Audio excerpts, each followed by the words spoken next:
आप चुनावों के लिए काम न करें न सही, लेकिन आप नहीं। एक मिनट भाई, मैं राजनीति में हूँ, आप ऐसा आरोप लगा देंगे कहा था कि मैं चुनाव के लिए नहीं काम करते, हम लोगों के लिए। देखिए, जब आप जनता के हित की काम करते हैं, जनता को लाभ हो ऐसा काम करते हैं, तो स्वाभाविक है चुनाव में फायदा होगा जी। और मोदी जी के साथ आज भी देश की जनता की आस्था और विश्वास पूरी तरीके से जुड़ा हुआ है। और मुझे लगता है एकमात्र नेता जो आज देश के युवाओं की, देश के गरीबों की, देश के किसानों की चिंता भी करता है और उसके लिए एक लंबे समय का भविष्य विजुअलाइज करके प्लान कर रहे हैं, वैसा एकमात्र नेता आज नरेंद्र मोदी है। तो आप ये भी मानते हैं कि जो चुनाव होते हैं वो रेफरेंडम होते हैं आपकी लोकप्रियता पर? चाहे आप एक रन से सेंचुरी मिस करें, लेकिन सेंचुरी तो मिस हो जाती है। ऐसा है ना कि हम उस प्रकार के लोग नहीं हैं जो अगर चुनाव हारते हैं तो ईवीएम पे ब्लेम कर दिया, अफसर पे ब्लेम कर दिया। हमने बड़े इज्जत से स्वीकार किया कि हमें जनता का मैंडेट नहीं मिला है। हमारे किसी ने कोशिश नहीं की कि हम सरकार बनाएं, जबकि डिफरेंस भी बहुत कम था। रूलिंग पार्टी सेंटर में कैसे बिहेव करती थी आपको भी मालूम है, हमने किधर भी इस प्रकार की बिहेवियर नहीं किया।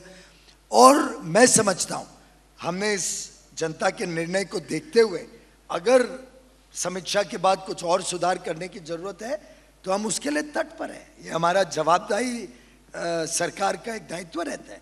अभी तक कोई शुरुआती समीक्षा कर पाए हैं कि मुझे लगता है चल रही है, उसके ऊपर राज्य में चल रही है, फिर केंद्र में चर्चा होगी।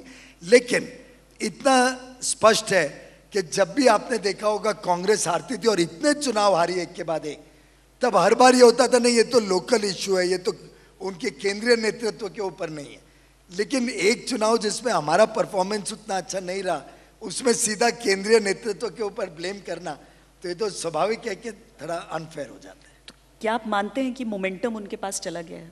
3 राज्य उनके साथ जाने के साथ ही मोमेंटम जो 19 से पहले का था वो उनके पास? मुझे नहीं लगता। देखिए, हमारा तो चुनावी काम लगभग अभी जिस प्रकार से साल भर चुनाव चलते हैं, हम तो लगभग परपेचुअल इलेक्शन मोड में रहते हैं, जिसके लिए प्रधानमंत्री जी ने कहा कि अच्छा रहेगा अगर देश तैयार हो जाए कि एक साथ सब चुनाव हो और उसके बाद 5 साल राज्य सरकारें, केंद्र सरकार जनता की सेवा में लगे। अभी तक विपक्ष ने हमें सहयोग नहीं दिया है, एग्री नहीं किया है, नहीं तो ये एक प्रकार से देश के लिए बहुत हित की बात होगी लंबे अरसे के लिए। लेकिन ये 3 चुनाव में अच्छा रिजल्ट नहीं आना, उसके दोनों पहलू होते हैं। एक प्रकार से हमें भी थोड़ा ध्यान में आता है कुछ विषयों पे अगर हमें कोर्स करेक्शन की जरूरत हो।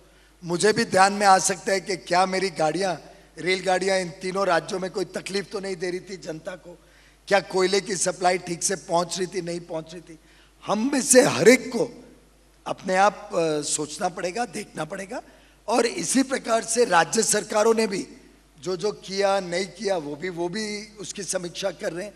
पर मैं समझता हूँ थोड़ी बहुत फटीग फैक्टर जरूर प्ले करी होगी।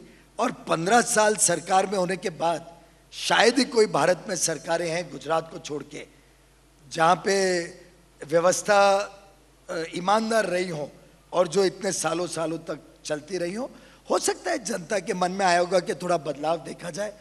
उसके बावजूद मध्य प्रदेश में तो बहुत ही अच्छा परफॉर्मेंस शिवराज जी ने किया है 3 चुनाव के बाद चौथे चुनाव में। तो gracefully we have accepted defeat.